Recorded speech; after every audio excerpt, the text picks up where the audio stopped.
science classes, and that was that. Things took a turn. They really did. So before this year ends, I thought I would film an update. Just, we can talk over everything, and then I can move into 2026 with a clean slate. Okay, so you know what, why don't we start from the very beginning?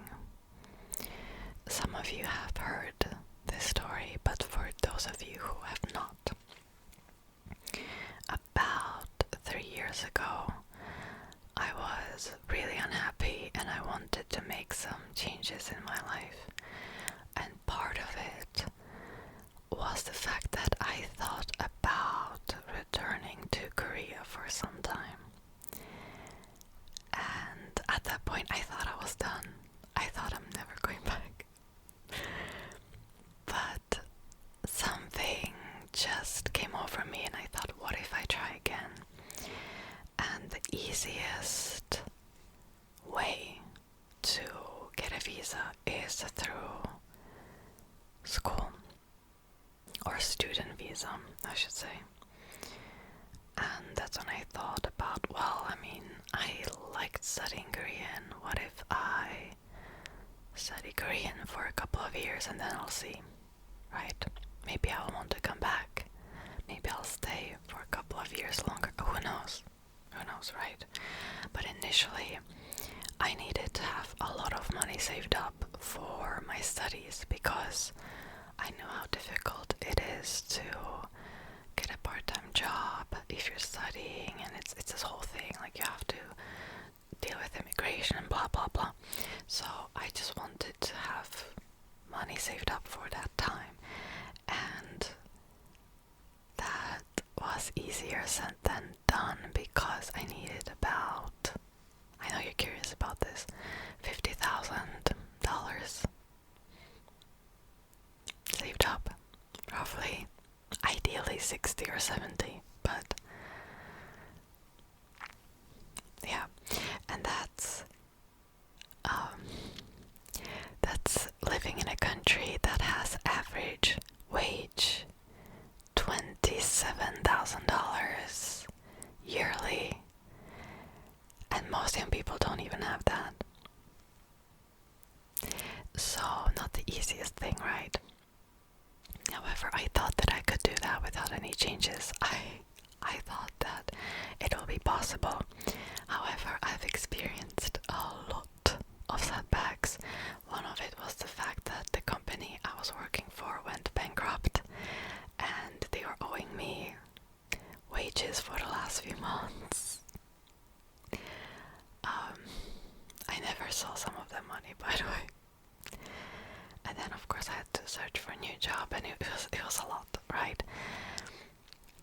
And throughout all of this I thought that I was failing. I mean, I was failing, realistically. I didn't think I was failing. I was actually failing at this. I couldn't save up that much. Impossible. So I remember during this time there was this family relative that said that there's this huge gap in the market in regards to a certain software for companies, and that they don't understand why nobody wants to do it. Like, why? I've now understood why. Anyways, and that there's a gap potential in the whole European market, or I should say markets, because each country has different laws. And at the time I thought, well, that's too damn bad. So a couple months later, I was really fed up with my current situation, and I said to God, look, if this is meant to happen, you have to help me. And that's when I have transferred to tech for a non-coding job. And things were going well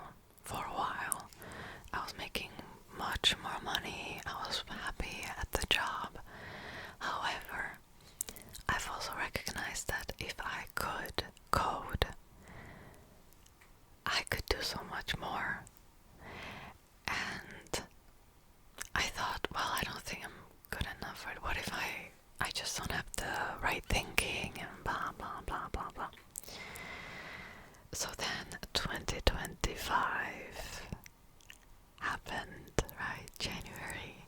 And oh my god. So many things went wrong this year. And I was having so much anxiety. A lot of it stemmed from the fact that I was constantly thinking about problems in my life that I just could not solve. And this is when I had the idea, well, what if instead of constantly thinking about problems that I can't solve, what if I would give my brain programming problems that I could solve? That would ease my anxiety. And it worked. And that's how I started. And I just want to say, there's all this talk about like AI can do things better, blah blah blah. Reality is a little bit different, trust me. But I started taking, well, at the time just one class, and I was taking things slow and I was learning just for fun, just to keep myself busy, and that was that. And then my company that I worked for currently was downsizing, and I was partially laid off, so I had to go from full-time to, well, either quit completely or go part-time. And I went part-time, and that's when I've decided to give this a real shot, right? I will learn more, I will dedicate more time that I now had to learning how to code. Okay, cool. So now we're in July 2025. I started taking more classes. I realized that I actually really like it, that it's interesting to me, and that I'm potentially not bad at it. So from September I enrolled even in more classes, and the whole point was to get over the basics relatively quickly so I can get to the real stuff, right? And there was this one class, and I was complaining about it so much on my Patreon membership, because holy shit. This class was a little bit different. It was taught by a senior developer, and the very first lesson went like, okay, you're now all developers. This was a beginner's class, by the way. You're all developers, and I'm going to treat you as such, and we're going to work on real life projects. Deal with it. And it was a lot. It was a lot. However, I couldn't keep up. I remember week 2, we were supposed to duplicate Airbnb. And at the end of the lesson, we were asked who wants to present it to the entire class, and I did not. I don't like public speaking. I don't like presenting in front of class. I hate that, right? But I thought that my project didn't look that bad. It wasn't perfect, but it wasn't horrible either. So I decided to present it, and at some point I said something along the lines of, yeah, here's this, here's that, here's this, nothing special. And the lecturer stopped me. I almost got scolded, and he was just like, are you kidding me? You have like this amount of code, it looks almost exactly the same. Do not be humble about this. And I was like, oh, okay, maybe I can actually be good at this, huh? I didn't think it was that great, because sometimes the text maybe was a little bit smaller and blah blah blah, but other than that, not bad. So very early on we started working on more difficult concepts, and usually the way the lessons are being taught is that you get introduced to a concept, then you make a small program with a few lines of code,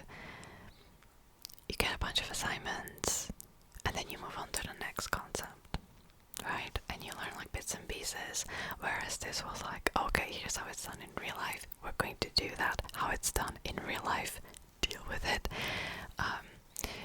Also, the fact that because he created an app that was like up and running, technically speaking, we were not supposed to see the actual code of it, but we did. So it, long story short, it pushed me way further, right, than all my other classes. Well, he said at the very beginning, realistically, only 2 or 3 of you will actually become developers, and if you can't keep up with the speed, you can't do it. So it was a lot, but I could keep up. For me, it was fine. For others, anyways. So I thought, okay, well, maybe I can get a junior level position before I'll go to Korea. Maybe I will still have time, because that's when I started my intermediate classes, and I thought, you know what, maybe I can do this. And yet I just felt like there was something missing. I felt like there's something that I'm not seeing and that I have to do, and unless I can do that thing, I will never be able to leave. That's just how I felt. And I was a little bit mad because I thought to myself, you know what, like, I'm doing so much. I was learning a lot. I'm transferring my career in a span of 1 year. What else am I supposed to do? I started to be really irritated and angry, but I just felt like, no, I'm missing something. So that's when I thought about the software that my relative talked about, and there's a missing gap in the market. And I thought, what if I would develop it? No, I can't. But what if I can? Technically speaking, I will have to learn all these things anyway, because, you know, now I was maybe here, right? I had a good foundation, but I still needed to be here to execute this well. Should I? No. Here's the thing. So this is the type of software that is vaguely called enterprise. What that means is that you focus on HR, finance, law, accounting, something, a problem for a company, and you try to make it more efficient. And it has to be scalable. Usually there is an entire team of people who know what they're doing, and I only just started to kind of know what I was doing, right? I wasn't on that level. And it's B2B, and also there's a lot of money in that market, a lot of real money, like FU money basically, especially if you're also a founder, not just programmer, or co-founder I should say. And by the way, this is not some AI rapper bullshit, okay? Please don't insult me like that. It has nothing to do with AI.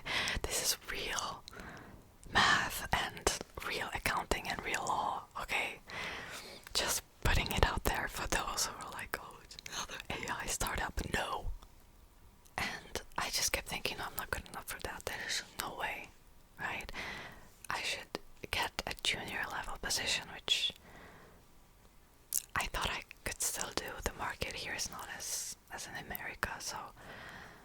And then maybe years later I can work on this.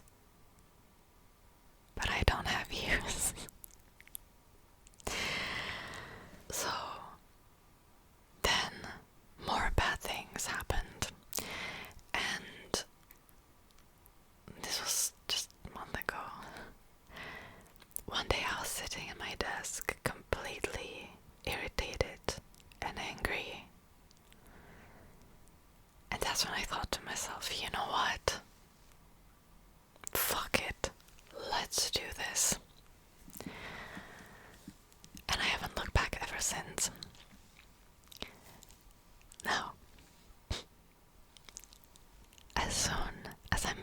decision. Everything just clicked. All the bad things that happened this year, or even last year, started working in my favor. All of a sudden, I had these opportunities falling into my lap out of nowhere. And I was sitting there like, whoa, okay, so this is what I was meant to do this whole time. This is what I was trying to figure out all these years, what I was meant to do, really. Now, right now, I'm working on bits and pieces because I'm still learning a lot. So I work on other projects alongside this using the technologies that I want. But, you know, the thing is, one day it's going to be this huge thing. Think of it as like the castle from House Moving Castle, right? Like different bits and pieces, different modules and different functionalities. But you also have to dissect it. So that's what I've been doing. I'm also working closely with the relative that has all the industry experience. And, well, I'm planning right now to launch it in the first part of next year. This is when I would actually co-found the company, but we'll see how it goes. Again, not exactly child's play, not exactly a thing that you do just randomly when you're just starting out, technically. You know, I just started this year. But I'm also advancing kind of quickly. Let's just see. Plus, there's way more that goes into it, right? Even after you launch it, I just have to raise this from the ground and get this up and running, and then I can go, because I can lead the company from anywhere. I can develop more functions and more jurisdictions as I'll go anywhere in the world. Well, I mean, technically speaking, the end target is the whole European market, but that will take time. If I would have investors, it would take less time, but I don't think it's good when you're just starting out. Anyways, that's way into the future. So that's it. That's what happened this year. I have no idea how I ended up here. If you would have told me at the very beginning of the year, this is what you will be working on, I would not have believed you. I would have called you crazy. But here I am. This is the path I chose. Or it chose me. Either way, this is what I'm doing. And this is so funny. So just a few days ago, my friend asked me, so how are you progressing on your project? And by the way, I didn't tell her anything about it. Like, she knows that it's like B2B and that's it. And I said, well, actually, I took this law seminar and things are going quite well. I'm progressing. I'm working on these projects and I'm like writing in on the side, like the bits and pieces. And she's just like, okay. She was even surprised by that. She didn't think it would progress that quickly. And I kid you not, 10 minutes later, she sent me a photo of just so much paperwork, so many papers. And she's like, look at what I have to deal with. Look what I have to do. I did blah blah. There's so much, and then I have to do this and that, and the employers do this and that. And I was like, can I tell you something? This is actually what I'm developing the software for. And she was just like, no, you don't get it, because then you have to bring it here and there, and it's this whole thing. And I was like, I know. What are the chances? What other sign do I need? And I should have mentioned this. So there are few companies doing this software on the side, but it's not good. I've seen it. It's not great. The UI is really bad. It doesn't have the functionality that I want. professionally, this and that. I did my market research, okay? So, just wanted to putting it out there. I'm not walking into this blindly. We will see what happens. This is probably the hardest path I could take, but also with the highest reward, potentially.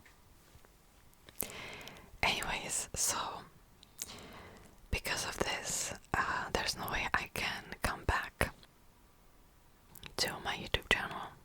There's no way. I still have Patreon and YouTube membership. I post on time. I make sure that everyone gets their videos. I'm still also working part-time at my current company, and I'm working on this, so I've been really busy. But I think it will be worth it. So if you would like to join me on this journey, well, you still can. So if you would like to join me on this journey, well, you still can. I'll put a promo code for a Christmas sale into the comment section for my Patreon. I can do that for my membership, it doesn't allow me that. For your first month off. Gosh, I'm not even used to saying these things anymore. Might also post a video next year showing you the side projects that I'm working on. I'm currently working on an online banking app with all the encryption. I also want to do like something with finance. That's currently what I have to focus on. Just things that would advance me.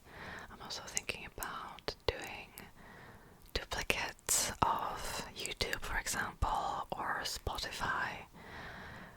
Those things are really good for practice. Of course, I'm not going to scam anybody with them, although I've realized how easy it is to create duplicates that look exactly the same of pages.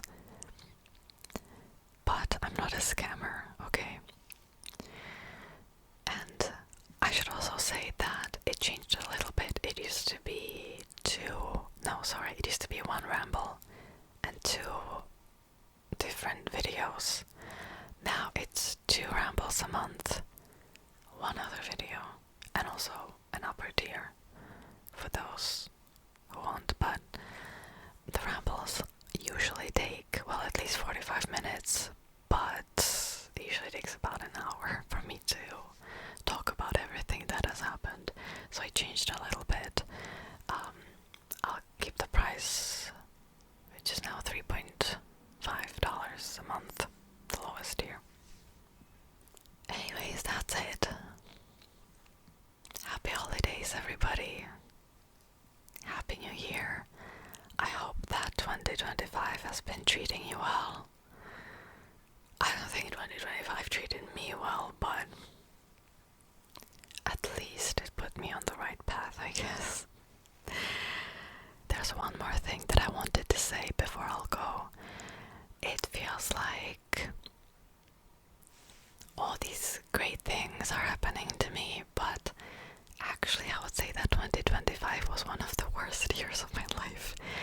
And you don't even have to have a positive mindset to try to achieve things. That is my message from this video.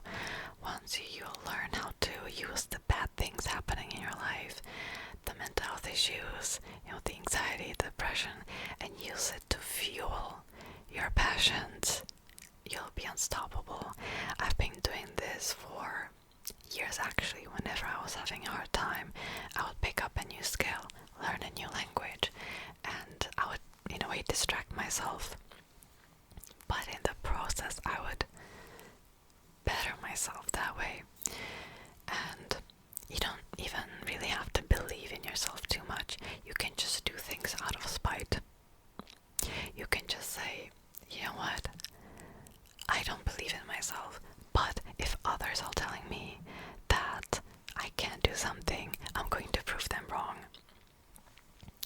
So that should be the takeaway from this video, because it's so easy to follow your dreams and passions when things are going well in your life. But when they're not, and for most of us, I don't know, 2025 was rough.